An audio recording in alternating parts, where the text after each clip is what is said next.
Well, Kathden fans, 1,000% na closeness ng Kathden. Tapos tinutulungan nga ba ni Ma'am Catherine si Alden sa pag-promote ng kanyang Ultimate Fan Meet sa December 13, no? 7 days to go mga kasama. Yan at marami pang items sa vlog na ito.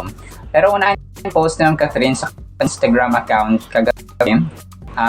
Nag-chat na betadine na endorsement mga kasambreros na kung saan ay naka-violet tapos naka-white, parang lavender, no? Para basta variations po ng kulay na violet, purple, or lavender mga kasambreros. So, yun, talagang dito ay enjoy lang si Ma'am Catherine mga kasambreros. Ang caption niya dito ay, from getting ready for the day, tapos to powering through the hustle, and then winding down with movement, tapos betadine feminine wash is there for you. So part ito ng kanyang betadine endorsement mga nakakatuwa kasi sa Kathden, walang nalalagas, kumbaga pa hindi nababawasan yung kanilang endorsements mga kasambreros, unlike sa ibang unlike kay Sir Daniel Padilla, no, na nabawasan talaga ng sobra-sobra.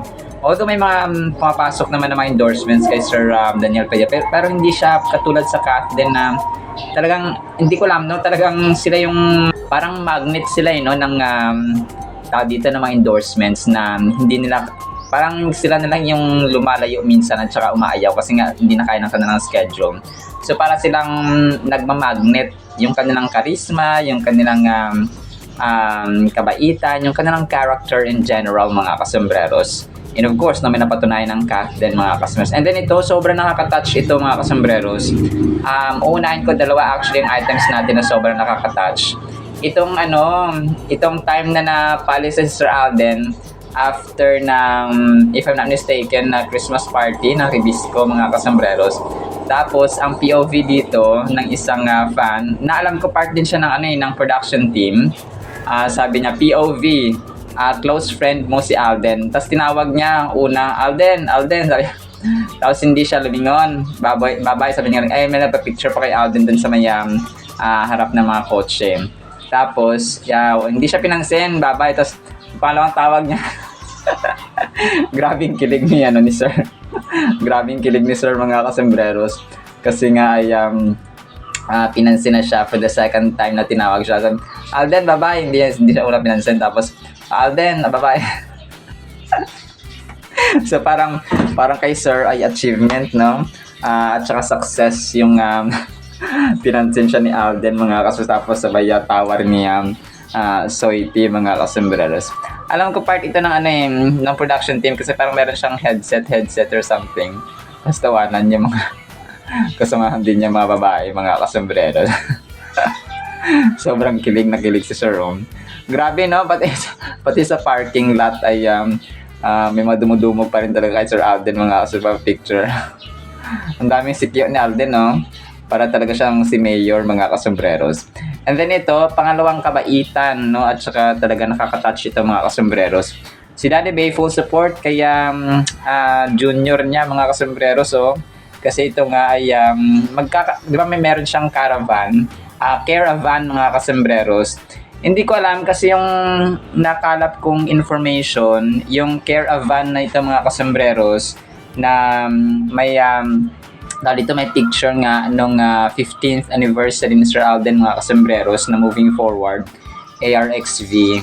Parang siya, parang mobile, something na mag-iikot siya tapos maghahanap ng pwedeng tulungan or magbibigay ng mga groceries for example. So ito yung nakalap kong pero hindi pa ako sure dito mga kasambreros. So ito ay nasa tapat ng kanilang bahay sa Santa Rosa, Laguna mga kasambreros, no? Sa Fulkerson Mansion mga kasambreros.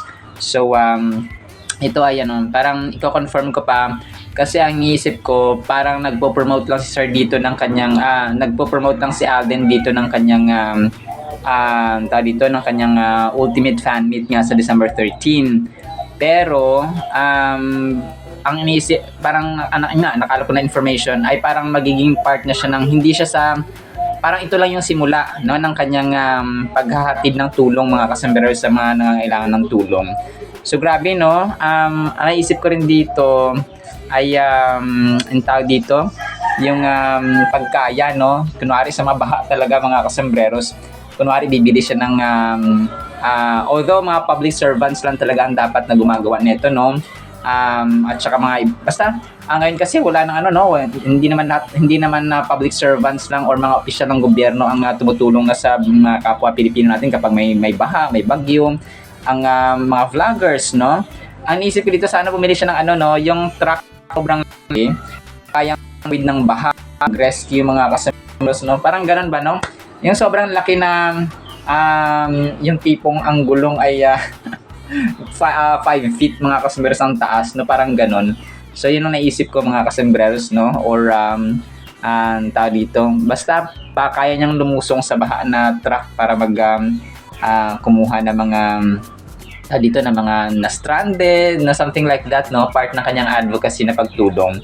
So yun, parang naisip ko lang naman mga kasembreros, pero yun, hindi naman siya public servant para i-oblige or talagang maging responsable siya sa ganun mga, so, part lang ng kanyang advocacy na pagiging mabait at saka mabuti at matulungin mga kasembreros. So wala lang, nag-pop up lang sa mind ko mga kasembreros, pero yun, suggestion lang, mere suggestion lang siya mga kasembreros. And then ito, ang cute nito mga kasembreros kasi nag-share ang isang admin, no, ng picture ni ni Ma'am Julia Montes at saka ni Ma'am Catherine Bernardo during ito ng kanilang Mara Clara Days mga kasembreros, na kung saan nga ay neneng-nene pa, no, si Ma'am Catherine at saka si Ma'am Julia Montes noon mga kasembreros, nung ginawa nila yung Mara Clara. So ang cute lang ng dalawang ito kasi bestie rin ito sila, no, na magkaibigan ever since mga kasembreros. And then ito, so yung sinasabi kong 1,000% ang closeness ay pinost kagabi 12 hours ago ni Yumi Jane Katug, no, na isang solid cat din po mga kasembreros. Hindi na siya 1,000 ilan to, 1 million %, 100,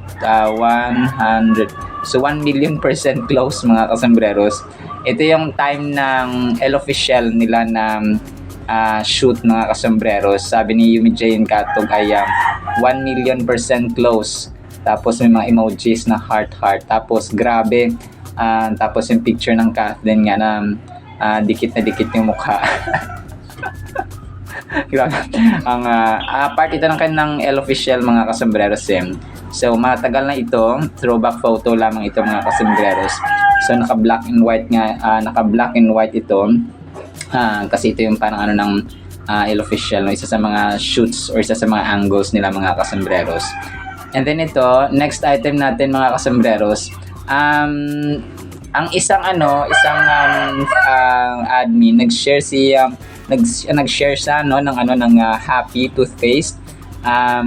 Hindi ko lang, parang wala siyang dati siguro ay baka nag-end na yung contract niya, no, sa Happy mga kasembreros. Kasi ang iniisip, okay, kasi ngayon ang brand endorsement niya na toothpaste ay Colgate na mga kasembreros, no.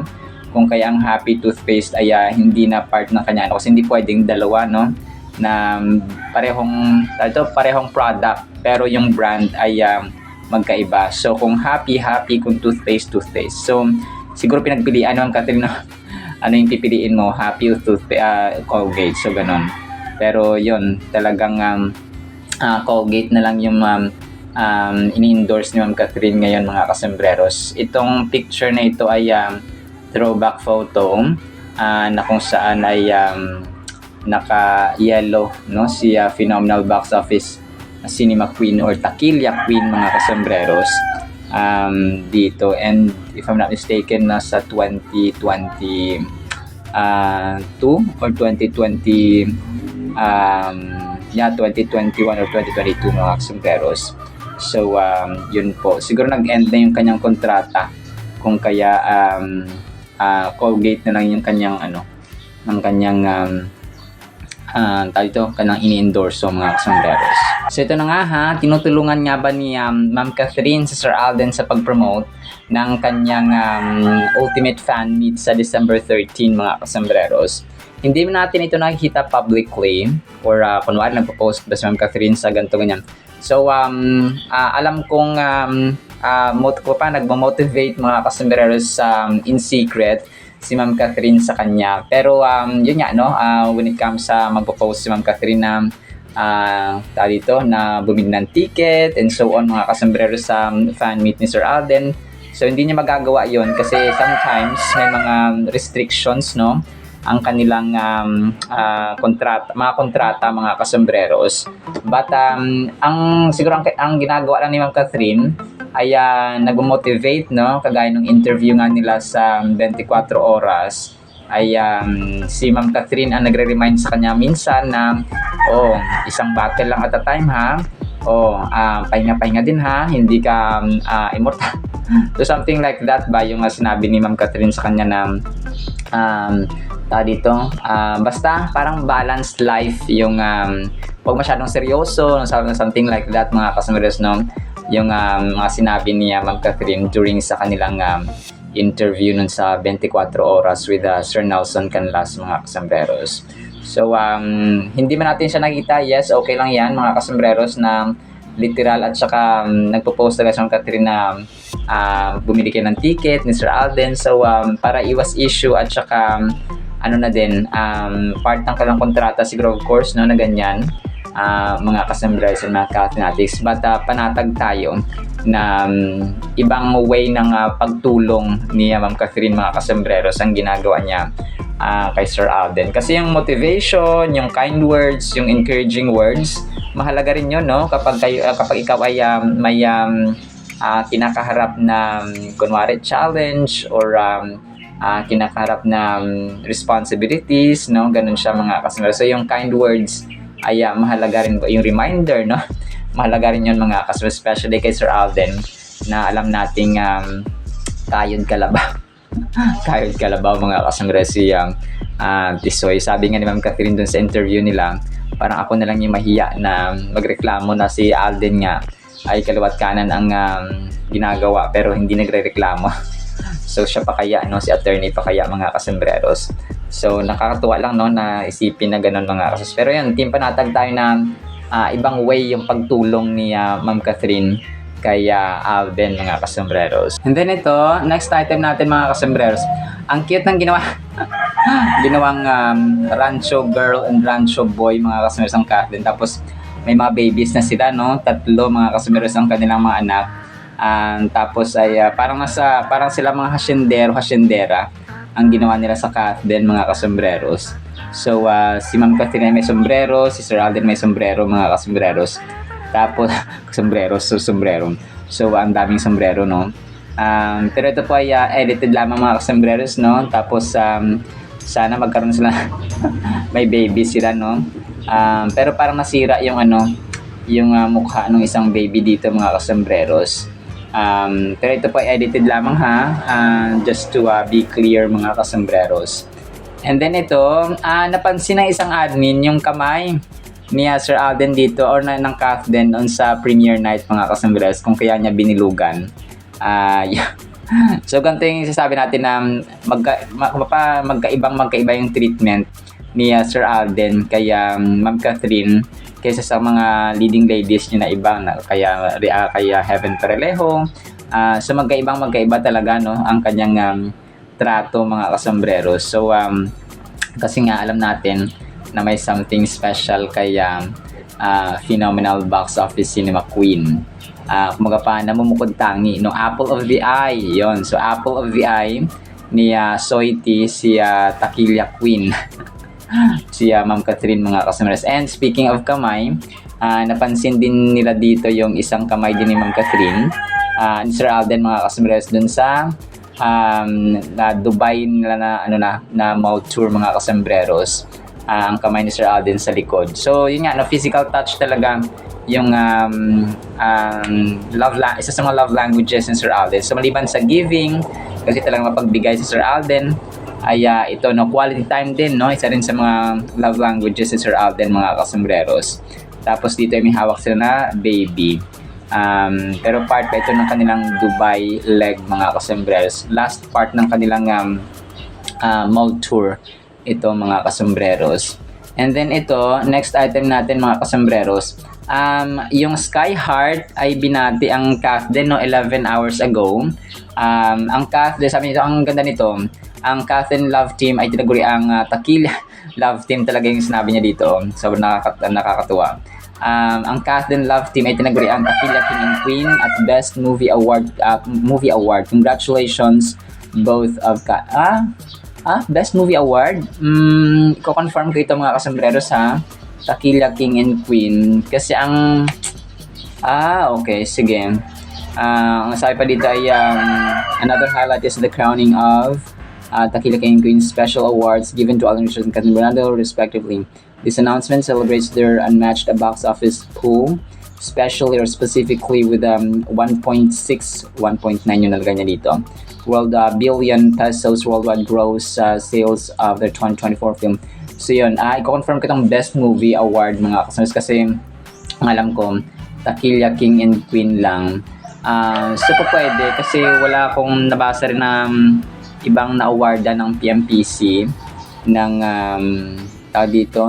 Best Movie Award mga kasombreros.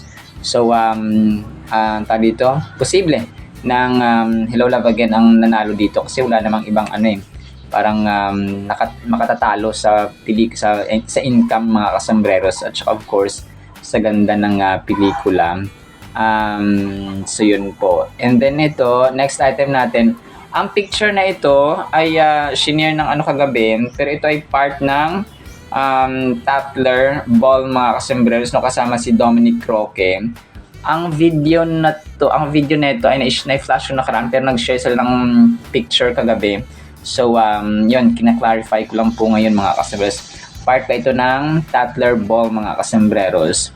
So walang issue dito kaya Ma'am Catherine at kaya Dominic Roque kasi brother no ang turingan ng dalawang ito mga kasombreros. At saka meron ng Sue Ramirez si Dominic Roque. Kung kaya wag na natin silang gambalain at saka wag nating bigyan ng issue mga kasombreros. So yung sa Tatler Ball, of course kasama nila sina sina Sara Labati, Doc Ivy, si Mark Baumgartner and so on mga kasombreros.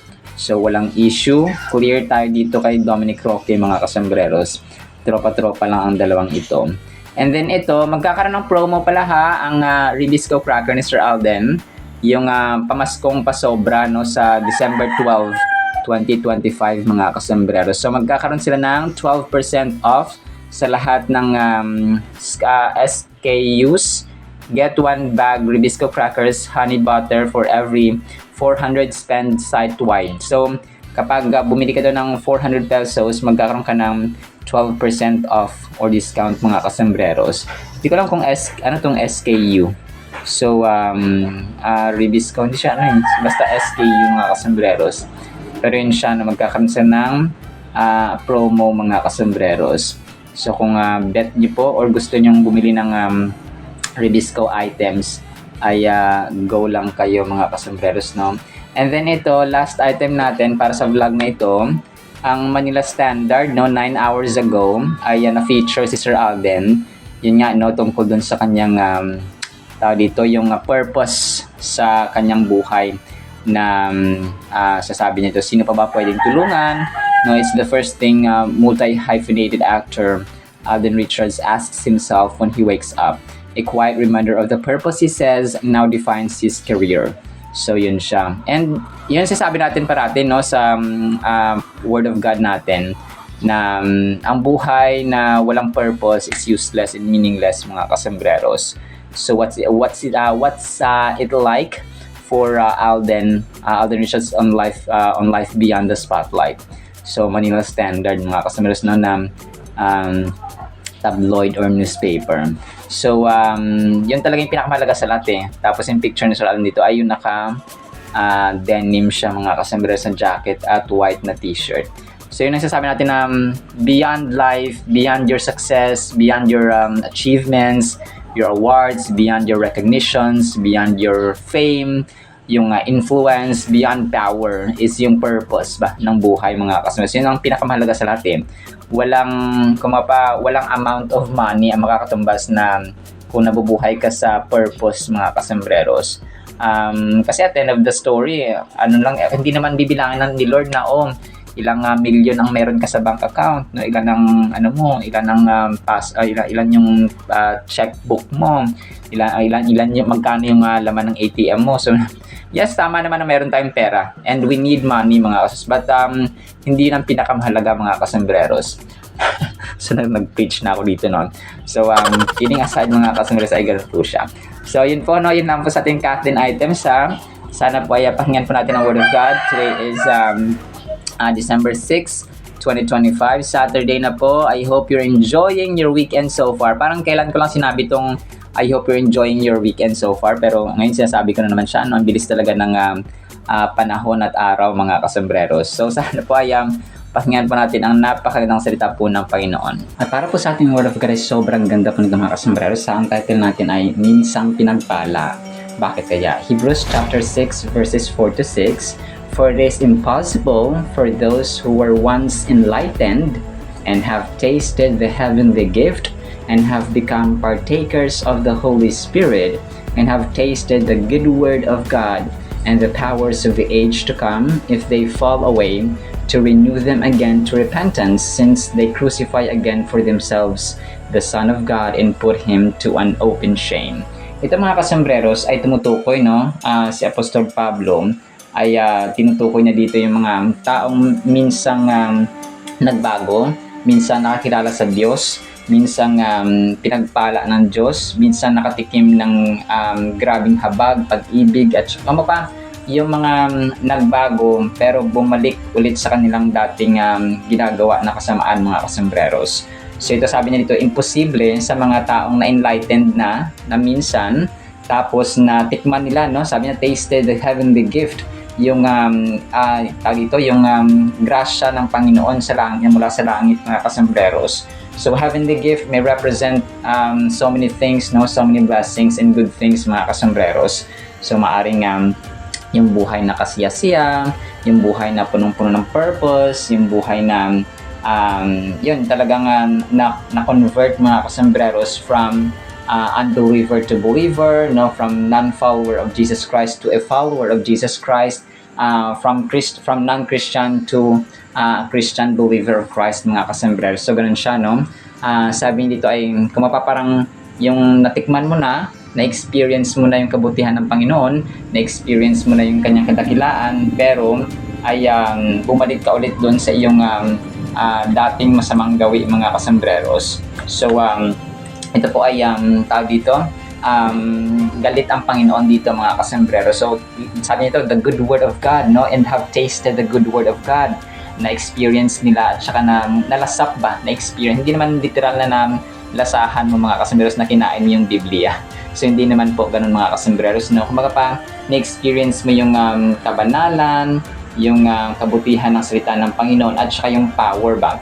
Nakita mo, na-witness mo yung kabutihan, yung power ng Panginoon, yung kanyang kapangyarihan and so on mga kasambreros, tapos na fall away. Kumbaga pa, lumayo ulit mga kasambreros at wala na siyang panahon ulit sa Panginoon, wala na siyang panahon sa Biblia, wala nang panahon sa panalangin. So in short, nanlamig sa kanyang relasyon. Kung parang naging ex mo na lang, no, ang salita ng Panginoon at si Lord mismo mga kasambreros.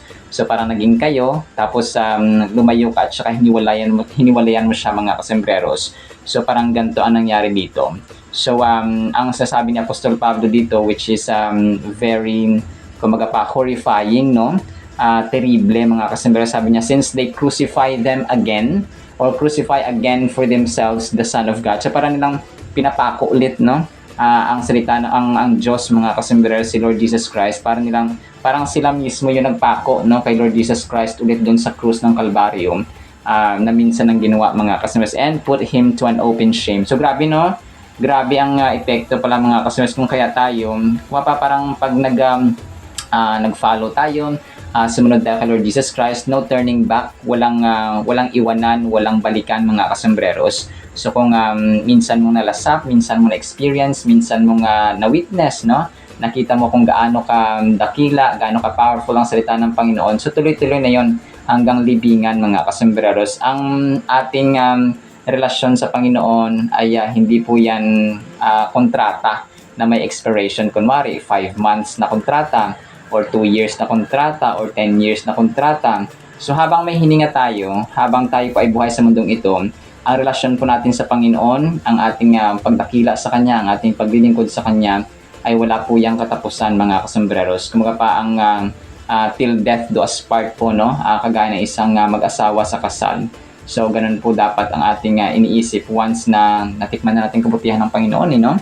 Na-experience natin, tapos ngayon ay mabalik tayo dun sa ating lumayo tayo mga kasembreros sa Kanyang piling. Wala tayong gana sa pagbabasa ng Biblia, sa pagsunod ng Biblia, sa panalangin, and so on. This verse serves as a powerful reminder to all believers about the seriousness of their walk with God. So seryoso, no? Hindi tayo naglalaro lang dito.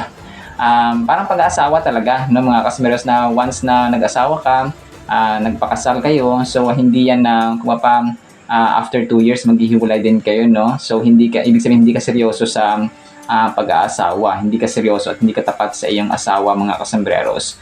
So till death do us part. It cautions against complacency and the danger of drifting away from faith after experiencing God's grace in a powerful way.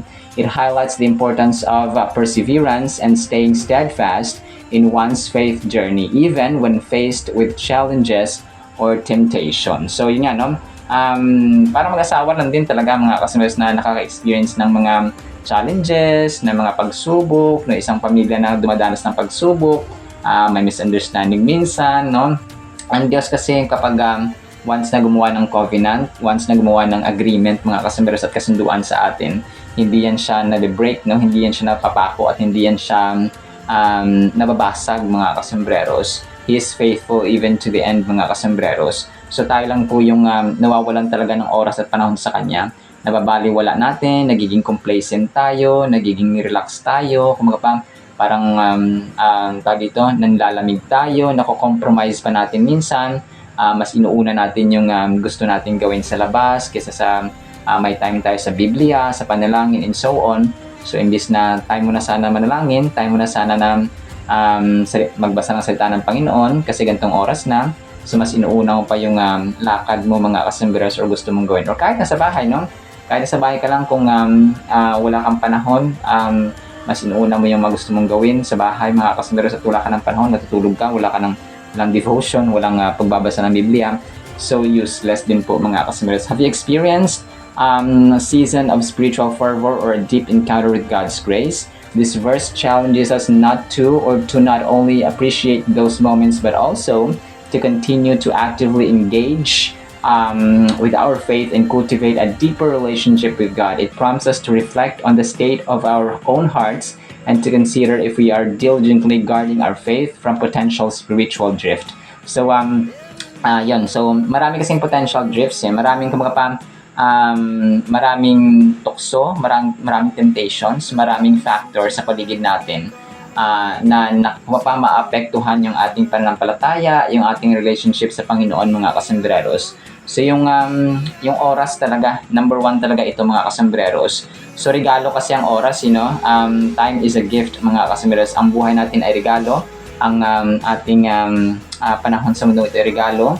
That is why yung regalong ito ay dapat nating pahalagahan. So i-appreciate natin by spending time, of course, sa nagbigay ng regalo. And ang giver ng time mga kasembreros ay walang iba kundi ang Diyos. Kung binigyan tayo ng Panginoon ng 24 hours a day. So paano natin ginagamit ito?